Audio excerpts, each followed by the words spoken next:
Hello my dear friends and students.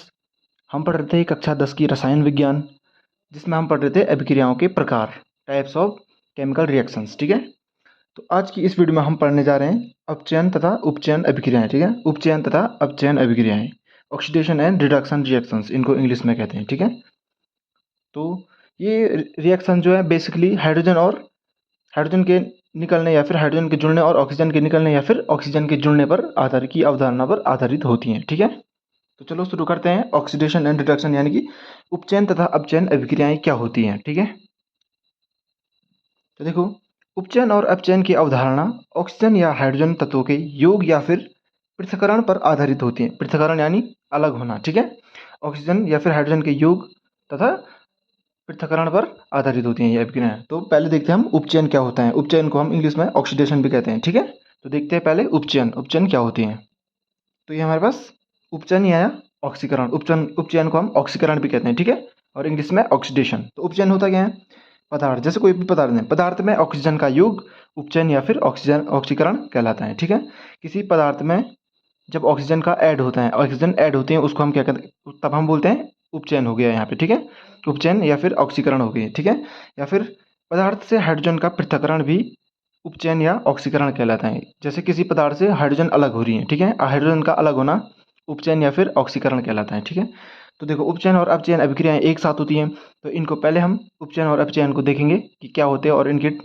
Basic जानकारी को जानेंगे, फिर एग्जाम्पल लेंगे। ठीक है, पहले मैं अभी अपचयन के बारे में बता रहा हूँ, इसके बाद उपचयन के बारे में बताऊंगा। ठीक है, और उसके बाद एक एग्जाम्पल लेंगे, एक दो एग्जाम्पल लेंगे, फिर इसको अच्छे से समझेंगे। ठीक है, तो ये होता है हमारे पास उपचयन, कि पदार्थ में ऑक्सीजन का योग उपचयन या फिर ऑक्सीकरण कहलाता है, और पदार्थ से हाइड्रोजन का पृथक्करण भी उपचयन या ऑक्सीकरण कहलाता है। ठीक है, ये दोनों ऑक्सीजन का योग और ऑक्सीजन का योग और हाइड्रोजन का पृथक्करण उपचयन कहलाता है हमारा। ठीक है, ऑक्सीकरण यानी कि ऑक्सीकरण और इंग्लिश में ऑक्सीडेशन कहलाता है। ठीक है, अब देखते हैं हम, अब उपचयन हो गया और अपचयन देखते हैं। अब हम रिडक्शन किसे कहते हैं, अपचयन को इंग्लिश में रिडक्शन कहते हैं, तो अपचयन देखते हैं हम। ठीक है, तो अब है हमारे पास अपचयन, इसको इंग्लिश में कहते हैं हम रिडक्शन। ठीक है, किसी पदार्थ के साथ हाइड्रोजन का योग अपचयन यानी कि रिडक्शन कहलाता है। ठीक है, जैसे इससे पहले पढ़ा था हमने क्या पढ़ा था इससे पहले, ऑक्सीजन का योग, और इसमें क्या हो रहा है, हाइड्रोजन का योग। ठीक है, पदार्थ के साथ हाइड्रोजन का योग अपचयन कहलाता है। ठीक है, और पदार्थ से ऑक्सीजन का पृथक्करण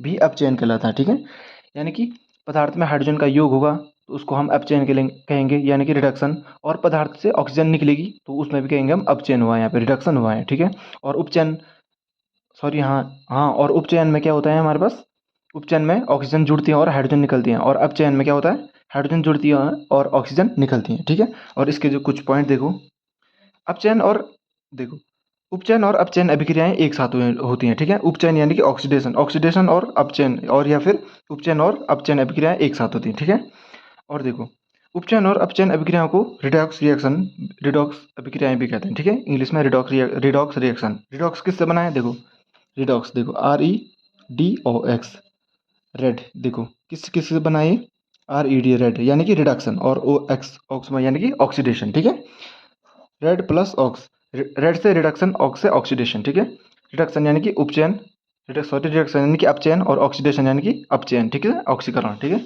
तो देखो, अपचयन और उपचयन अभिक्रियाओं को रिडॉक्स अभिक्रिया भी कहते हैं। और रिडॉक्स रिएक्शन कब होते हैं, जब अपचयन और उपचयन अभिक्रिया एक साथ होती हैं, उसको हम कहते हैं रिडॉक्स रिएक्शन। ठीक है, तो ये हो गया हमारे पास रिडॉक्स रिएक्शन। अब आगे देखते हैं इसमें हम, अब देखो, ये भी कुछ बेसिक सी जानकारी है। देखो, पदार्थ जो ऑक्सीकरण के लिए ऑक्सीजन देते हैं उसको हम उपचायक या फिर ऑक्सीकारक कहते हैं। ठीक है, मैंने अभी बताया था ऑक्सीकरण या फिर उपचयन क्या होता है, जिसमें ऑक्सीजन जुड़ती है, और वे पदार्थ जो ऑक्सीकरण के लिए ऑक्सीजन देते हैं उसको हम उपचायक कहते हैं या फिर ऑक्सीकारक कहलाते हैं।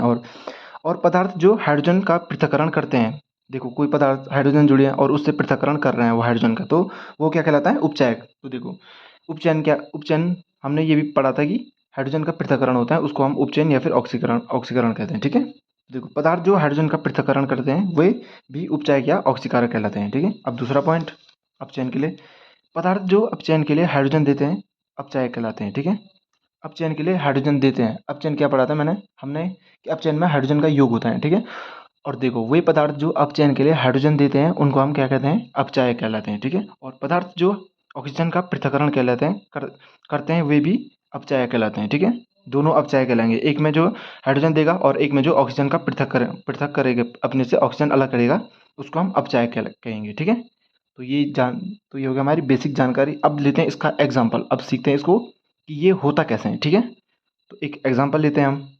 बेसिक सा एग्जाम्पल है, पीछे बता रखा है मैंने आपको, समझ आ जाएगा, नॉर्मल सा है। ठीक है, तो देखो उदाहरण है हमारे पास, जब कॉपर ऑक्साइड को हाइड्रोजन के साथ गर्म किया जाता है तो कॉपर धातु और जल बनते हैं। अब इसमें हुआ क्या, देखो कॉपर ऑक्साइड ये है, कॉपर ऑक्साइड का फॉर्मूला, और हाइड्रोजन के साथ गर्म किया जाता है H2, और हीट दी हमने, गर्म किया, तो क्या बना हमारे पास प्रोडक्ट में, कॉपर और जल बना। अब देखो हुआ क्या है, यहाँ पे कॉपर ऑक्साइड से ऑक्सीजन निकल गई और हाइड्रोजन के साथ जुड़ गई, तो देखो हाइड्रोजन के साथ जुड़ी तो यहाँ H2O बड़ा। ठीक है, और अब हाइड्रोजन के साथ जुड़ी, अब हुआ क्या इसमें देखो, अब इसको मैं आपको बताता हूँ। ठीक है, समझाता हूँ मैं, रुक जाऊँगा। तो देखो ये है Cu plus H2O, Cu plus H2, देखो रिएक्शन कैसे हुआ हमारे पास, CuO प्लस H2, रिएक्शन क्या थी हमारे पास, हीट दी हमने इसको, ऊष्मा, तो क्या बना ये हमारे पास Cu plus H2, Cu plus H2O। ठीक है, कॉपर और जल बना हमारे पास। तो देखो अब क्या हुआ हमारे पास, सॉरी ये बड़ा ऐसे बड़ा लिखना है, ये गलत हो जाएगा अगर ऐसे लिखेंगे तो। कॉपर का सिंबल Cu होता है और ऑक्सीजन O होता है। ठीक है, इसको पूरा लिखना पड़ेगा। तो अब देखो हो क्या रहा है यहाँ पे, कॉपर ऑक्साइड से यहाँ क्या बन रहा है, कॉपर बनना है। तो देखो यहाँ से कॉपर ऑक्साइड से हमारा क्या बनना है, कॉपर बनना है। तो क्या हो रहा है, यहाँ से ऑक्सीजन अलग हो रही है, तो ऑक्सीजन का पृथक्करण हो रहा है हमारे पास। यहाँ पे देखो ऑक्सीजन ऑक्सीजन अलग हो रही है। ठीक है, अलग हो रही है हमारे पास। ठीक है, तो अब देखो अगर ऑक्सीजन अलग होगी हमारे पास, तो कौन सी अभिक्रिया होगी हमारे पास, अभी बताया था मैंने, ऑक्सीजन जिसमें अलग हो जाते तो ये कहलाता है हमारा अपचयन। ठीक है, अपचयन। ठीक है, ये होता है हमारे पास अपचयन। देखो CuO से ऑक्सीजन अलग हुई और कॉपर बन गया। ठीक है, तो ये क्या हो गया हमारे पास, ऑक्सीजन निकल के तो अपचयन हुआ। अब देखो हाइड्रोजन के साथ ऑक्सीजन जुड़ रही है, तो देखो यहाँ पे ये है, यहाँ देखो हाइड्रोजन, यहाँ पे H2 था और यहाँ जाके ऑक्सीजन जुड़ गई, रिएक्शन हुई तो ऑक्सीजन जुड़ गई। तो ऑक्सीजन का जुड़ना हमारे पास क्या होता है, ऑक्सीडेशन, यानी कि उपचयन, उपचयन होता है। ठीक है, तो ऑक्सीजन अलग हुई और यहाँ ऑक्सीजन जुड़ गई, ऑक्सीजन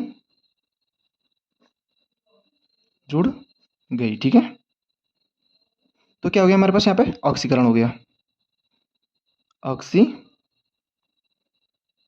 हो गया हमारे पास। ठीक है, ऑक्सीकरण यानी कि उपचयन। ठीक है, इसको उपचयन भी कहते हैं या फिर उपचयन को ऑक्सीकरण भी कहते हैं। ये इस प्रकार से यहाँ पे हुआ हमारे पास। अब होता क्या है हमारे पास, उपचायक होते हैं और अपचायक होते हैं। ठीक है, उपचायक क्या होते हैं, जो ऑक्सीकरण के लिए ऑक्सीजन देते हैं उसको हम उपचायक कहलाते हैं। तो यहाँ पे हमारे पास उपचायक, भले यहाँ पे इसका अपचयन हुआ है। ठीक है, तो ये होगा हमारे पास क्या, उपचायक। क्यों, क्योंकि ये होगा, क्यों, क्योंकि ये उपचयन के लिए ऑक्सीजन दे रहा है, ये हमारे पास उपचायक हो जाएगा यहाँ पे। ठीक है, क्योंकि देखो ये ऑक्सीजन अलग कर रहे हैं, तो उपचायक वो होते हैं उपचायक। देखो उपचायक, उपचायक क्या होते हैं हमारे पास, जो ऑक्सीकरण के लिए हमारे पास ऑक्सीजन देते हैं। ठीक है, जो ऑक्सीकरण ऑक्सीकरण के लिए ऑक्सीजन देते हैं। ठीक है,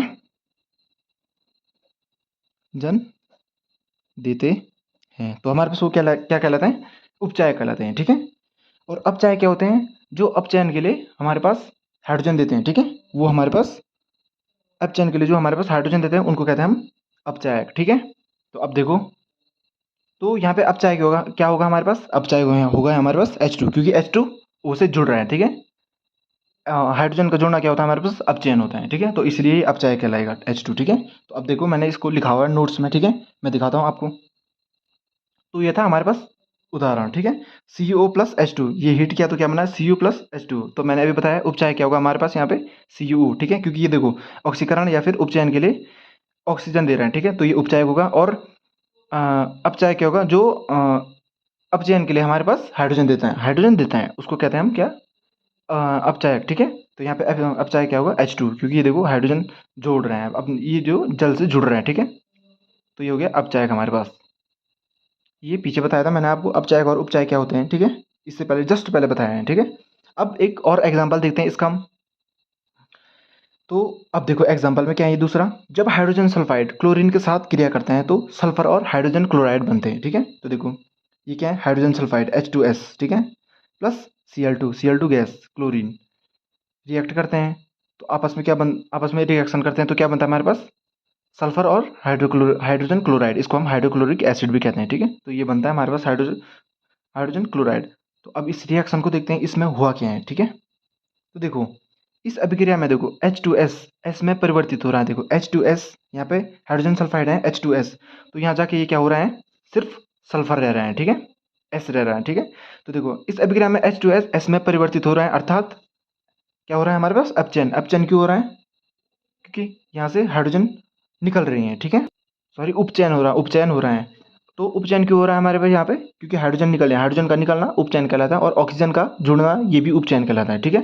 तो देखो H2S परिवर्तित हो रहा है किसमें S में, तो हाइड्रोजन निकल रही है, तो हाइड्रोजन क्लोरीन के साथ जुड़ रहे हैं यहाँ पे, तो यहाँ पे क्या हो रहा है उपचयन हो रहा है, ठीक है। इस अभिक्रिया में उपचयन हो रहा है क्योंकि H2S से S में परिवर्तित हो रहा है, हाइड्रोजन निकल रही है, तो यहाँ पे उपचयन हो रहा है। अब देखो और Cl2 HCl में परिवर्तित हो रहा है, Cl2 से जो है क्लोरीन से हाइड्रोजन जुड़ रहे हैं, तो हाइड्रोजन का जुड़ना क्या कहलाता है हमारे पास अपचयन कहलाता है। तो देखो परिवर्तित हो रहा है और Cl2 HCl में परिवर्तित हो रही है, Cl2 से हाइड्रोजन का योग हो रहा है, अर्थात अपचयन हो रहा है, ठीक है। यहाँ पे क्या हो रहा है अपचयन हो रहा है, क्योंकि देखो हाइड्रोजन जुड़ रहे थे इसलिए अपचयन हो रहा है, ठीक है।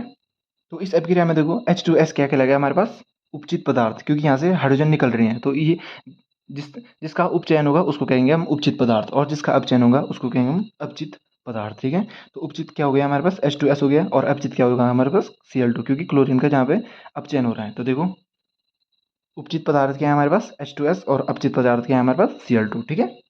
तो अब देखो अब हम इनके दैनिक जीवन में उपयोग देते हैं, कहाँ कहाँ उपयोग या फिर कहाँ कहाँ देखने को मिलते हैं हमारे पास ये ऑक्सीडेशन एंड रिडक्शन रिएक्शन या फिर उपचयन और अपचयन अभिक्रियाएं या फिर रिडॉक्स रिएक्शंस, ठीक है। दैनिक जीवन में कहाँ देखने को मिलते हैं हमको ये इसको देखेंगे अब हम। तो इसमें जो है हम दैनिक जीवन में उपचयन अभिक्रियाओं के प्रभाव देखेंगे, ठीक है। उपचयन यानी कि ऑक्सीडेशन अभिक्रियाओं के क्या प्रभाव होते हैं वो देखेंगे हम, ठीक है। दैनिक जीवन में उपचयन अभिक्रियाओं के प्रभाव, अपचयन नहीं उपचयन अभिक्रियाओं के प्रभाव, तो देखते हैं। तो देखो दैनिक जीवन में उपचयन अभिक्रियाओं के प्रभाव कहाँ कहाँ देखने को मिलते हैं हमें, ठीक है। देखो उपचयन अभिक्रियाओं के दो सामान्य प्रभाव होते हैं जिन्हें हम दैनिक जीवन में देखते हैं, कौन कौन से, धातुओं का संक्षारण और भोजन की विषायनता, ठीक है। तो देखो धातुओं का संक्षारण और भोजन की विषायनता दो ऐसे प्रभाव हैं जिनको हम दैनिक जीवन में उपचयन के देखते हैं, ठीक है। अब जो है हम वन बाय वन इनको डिस्कस करते हैं कि संक्षारण क्या होता है। पहले ये देखते हैं धातुओं का संक्षारण या फिर संक्षारण क्या होता है, ठीक है। तो चलो शुरू करते हैं। संक्षारण यानी कि किसी धातु का नष्ट होना, ठीक है। धातु जब खराब हो जाएगी उसको हम कहेंगे संक्षारण, ठीक है। नॉर्मल सी बात है, नॉर्मल भाषा में ये समझ लीजिए आप। और डेफिनेशन में देखो आप क्या होता है, ये है पूरी, इसको फ्रेम को फिट बैठा लेता हूँ मैं, ठीक है। संक्षारण देखो संक्षारण कोरेशन, ठीक है। कोरेशन वह प्रक्रिया है जिसमें धातुएं उनकी सतह पर वायु नमी या रसायन जैसे अम्ल की क्रिया द्वारा धीरे धीरे नष्ट हो जाती हैं, संक्षारण कहलाती हैं। तो देखो मैंने क्या कहा था, खराब हो जाती है जिसमें वस्तुएं जैसे पदार्थ धातुएं, तो उसको कहेंगे हम संक्षारण, नष्ट हो जाती। देखो वो प्रक्रिया जिसमें धातु उनकी सतह पर वायु और नमी, ठीक है, या रसायन जैसे अम्ल की क्रिया द्वारा धीरे धीरे नष्ट हो जाती हैं, उसे हम संक्षारण कहते हैं। सपोज दैट एग्जाम्पल देखते हैं इसका, बहुत ही सिंपल सा एग्जाम्पल है, नॉर्मल सा, डेली देखते हैं हम अपने डेली लाइफ में। उदाहरण देखो आयरन धातु का जंगन या फिर रस्टिंग, ठीक है। आयरन क्या होता है हमारे पास लोहा होता है, ठीक है। आयरन धातु का जंगन संक्षारण का एक अत्यंत सामान्य उदाहरण, यानी कि लोहे में जंग लगना संक्षारण का एक अत्यंत सिंपल उदाहरण है, ठीक है। तो देखो ये क्या है हमारे पास, देखो ये है जब लोहे की वस्तु को काफी समय तक नम वायु में छोड़ दिया जाता है, उसके ऊपर जंग नामक लाल भूरे रंग का पदार्थ की परत जम जाती है, यह लोहे का जंगन या लोहे में जंग लगना कहलाता है, रस्टिंग ऑफ आयरन। तो ये एक नॉर्मल सा पॉइंट है, पर एक ये आपको एग्जाम में पूछ सकता है, ठीक है, कि लोहे में जंग लगना क्या होता है। और उपचयन और अपचयन अभिक्रियाएं, तो ये मेरे को पता है 100% पूछेगा ही पूछेगा, क्योंकि जो है ये बहुत इंपॉर्टेंट रिएक्शंस होती हैं, ठीक है। थोड़ा कॉम्प्लिकेटेड है आपको समझने के लिए, पर ये आपको आएगा ये एग्जाम में, ठीक है। और इसके एग्जाम्पल भी याद कर लीजिए, याद क्या करना है समझ लीजिए ये, ठीक है, कि कहाँ पे किसका अपचयन हो रहा है, कहाँ पे किस चीज़ का उपचयन हो रहा है, ठीक है। देखो जब लोहे की वस्तु को काफ़ी समय तक नम वायु में छोड़ देते, तो आपने देखा होगा जैसे हम कुछ सरिया हो गया हमारा घर में, तो हम उसको बाहर रात के टाइम पे बाहर छोड़ देते हैं, ठीक है। 1 दिन हो गया, 2 दिन हो गया, तो 3 दिन हो गया, बारिश आई, हवा आई, ठीक है, तो कुछ उसमें जो है भूरे भूरे टाइप की वो जंग लगना शुरू हो जाते हैं, तो उसको कहते हैं हम संक्षारण, ठीक है। जब लोहे की वस्तु को काफ़ी समय तक नम वायु में छोड़ दिया जाता है, उसके ऊपर जंग नामक लाल भूरे रंग पदार्थ की परत या फिर पपड़ी जम जाती है, ठीक है। यह लोहे का जंगन या फिर लोहे में जंग लगना कहलाता है, ठीक है। ये हो गया संक्षारण का उदाहरण, ठीक है। और संक्षारण वही हुआ जिससे वस्तुएं नष्ट नष्ट हो जाती हैं, ठीक है, अभी बताया आपको। तो अब इसमें आगे देखते हैं हम क्या होता है। तो देखो, लोहे में जंग लगना एक रिडॉक्स रिएक्शन है, रिडॉक्स अभिक्रियाएं, यानी कि जब लोहे में जंग लगता है तो उपचयन और अपचयन दोनों अभिक्रियाएं एक साथ होती हैं। तो ये अभिक्रियाएं हमेशा एक ही साथ होती हैं, ठीक है। तो इसको हम क्या कहते हैं, लोहे में जंग लगना एक रिडॉक्स अभिक्रिया है। तो ये ऐसे भी पूछ सकते हैं कि एक रिडॉक्स अभिक्रिया का उदाहरण दीजिए, एक या दो नंबर में पूछेगा आपको ये, ठीक है। तो आप क्या बताओगे, लोहे में जंग लगना, ठीक है। तो देखो, अब देखो, संक्षारण आयरन और स्टील की वस्तुओं, आयरन या फिर स्टील की वस्तुओं और संरचनाओं, जैसे रेलिंग होती है हमारे पास, कार के ढांचे होते हैं, कार के कुछ पुर्जे हो गए, ठीक है, पुलों, जैसे पुल बनाते हैं हमारे पास, ब्रिजेस होते हैं, ब्रिज होते हैं हमारे पास, ठीक है, लोहे के, और जहाज़ों इत्यादि को कमज़ोर कर देता है और उनके जीवन की अवधि को कम कर देता है। देखो, किसी कम कर देता है, ठीक है। देखो, जैसे किसी भी चीज़ में जंग लग जाता है तो वो आसानी से टूट जाती है, ब्रेक हो जाती है, ठीक है। जैसे अगर लोहे में जंग नहीं लगा है तो आप उसको तोड़ नहीं पाओगे, ठीक है, वो बहुत मजबूत होगा। जैसे उसमें कुछ ज़्यादा ही जंग लग गया है तो आप उसको हाथ से तोड़ दोगे, ठीक है। तो देखो, ये उसकी अवधि को कमज़ोर कर देता है, किसकी, संक्षारण आयरन और स्टील जैसी धातुओं की अवधि को कमज़ोर कमज़ोर कर देता है, या फिर स्टील या फिर आयरन की बनी वस्तुओं को कमज़ोर कर लेता है, ठीक है। जंग लगना, ठीक है, संक्षारण इसी को कहते हैं, ठीक है। अब हम पढ़ते हैं उपचयन के दैनिक जीवन में दूसरा प्रभाव, जो है हमारे पास विषायंदिता। विषायंदिता क्या होता है, भोजन का हमारे पास बासी हो जाना, ठीक है। भोजन का हमारे पास, जैसे हम भोजन को देर तक रखते हैं, खुले छोड़ देते हैं कुछ देर तक, तो वो जो है उससे गंध आने शुरू हो जाती है, ठीक है, और उसका स्वाद भी बिगड़ जाता है, कुछ खट्टा टाइप का हो जाता है, तो इसको हम कहते हैं विषायंदिता कहते हैं, ठीक है। तो देखो, अब इसको हम देखते हैं विषायंदिता क्या होती है। अब देखो, ये है विषायंदिता, इसको इंग्लिश में कहते हैं रेंसिडिटी। तो देखो क्या होता है, अरुचिकर गंध और स्वाद द्वारा प्रभावित भोजन, वसाओं और तेलों के वायु अपचयन द्वारा उत्पन्न स्थिति विषायंदिता कहलाती है, ठीक है। वायु अपचयन यानी कि वायु की ऑक्सीजन के द्वारा होने वाला उपचयन, ठीक है, उपचयन, सॉरी, अपचयन बोल रहा हूँ मैं, उपचयन है ये, ठीक है। अरुचिकर गंध और स्वाद द्वारा प्रभावित, यानी कि जो भोजन जो है बासी हो गया है, कुल मिला के बासी हो गया है, ठीक है, और उससे क्या हो जाएगी, अरुचिकर गंध और स्वाद स्वाद भी उसका बेकार हो जाएगा, ठीक है, द्वारा प्रभावित भोजन में वसाओं और तेलों के वायव्य अपचयन द्वारा, जो वसा और तेल होते हैं उसमें, ठीक है, उनका वायव्य अपचयन यानी कि वायु की ऑक्सीजन के द्वारा उपचयन द्वारा उत्पन्न स्थिति विषायंदिता कहलाती है, ठीक है। ये हो गई इसकी डेफिनेशन, सिंपल सी है।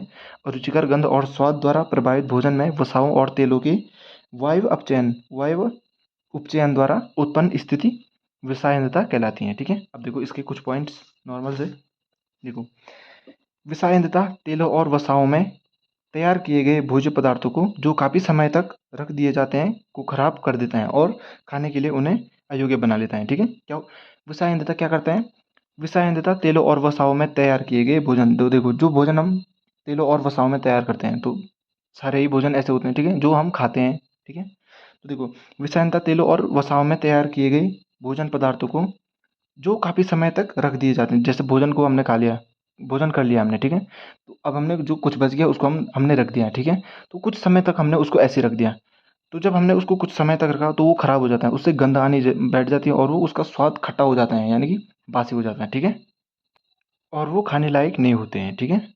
तो विषायंदिता ये काम करती हैं, ठीक है। देखो, विषायंदिता तेलों और वसाओं में तैयार किए गए भोज्य पदार्थों को, जो काफ़ी समय तक रख दिए जाते हैं, को खराब कर देता है और खाने के लिए उन्हें अयोग्य बना लेता है, ठीक है। तो इसको विषायंदिता को हम कम कैसे करते हैं, विषायंद बासी होने से कैसे बचाते हैं भोजन को, ठीक है। तो जैसे देखो, चिप्स होते हैं हमारे पास, जैसे कंपनी में चिप्स बनते हैं, तो चिप्स को हम खराब होने से कैसे बचाते हैं, चिप्स को जो है हाइड्रोजन गैस से, सॉरी, हाइड्रोजन गैस नहीं होती है, तो नाइट्रोजन गैस में उनको पैक कर दिया जाता है, ठीक है, जिससे वो चिप्स खराब नहीं होते हैं। देखो, एक चिप्स एक थैली में रख दिए जाते हैं और उसमें जो है नाइट्रोजन गैस भर दी जाती है, ठीक है, जिससे वो खराब नहीं होते हैं, ठीक है। इससे हम भोजन को विषायंदिता होने से बचा देते हैं, ठीक है। तो देखो, विषायंदिता यानी कि विकृत गंधिका, विषायंदिता को हम विकृत गंधिका भी कहते हैं, ठीक है। विषायंदिता को वसा और तेल युक्त भोजन को नाइट्रोजन गैस में पैक करके कम किया जा सकता है, ठीक है। विकृत गंधिका या फिर विषायंधता को हम कैसे कम कर सकते हैं? नाइट्रोजन गैस में भोजन को पैक करके कम कर सकते हैं, ठीक है। तो देखो अब दूसरा देखो, विषायंधता को रेफ्रिजरेटर में भोजन को रखकर कम किया जा सकता है, ठीक है। देखो जो हमारा भोजन एक्स्ट्रा खाना बच जाता है हम उसको फ्रिज में रख लेते हैं, ठीक है, जिससे कि वो खराब ना हो, ठीक है। तो देखो विषायंधता को रेफ्रिजरेटर में भोजन को रखकर कम किया जा सकता है, ठीक है। तो ये होगी हमारे पास विषायंधता को कम करने के वो उपयोग विषायनता को कम करने के वो क्या बोलते हैं पॉइंट, ठीक है। तो ये हो गया हमारा चैप्टर कंप्लीट। कौन सा? पहला चैप्टर हमारे पास कंप्लीट हो गया क्लास 10th की केमिस्ट्री का, ठीक है। तो अब मिलेंगे हम दूसरे वीडियो में जिसमें हम कुछ क्वेश्चंस देखेंगे इस चैप्टर के, ठीक है। तो आज के लिए इतना ही, मिलते हैं हम अगली वीडियो में, ठीक है। तो चलो ठीक है।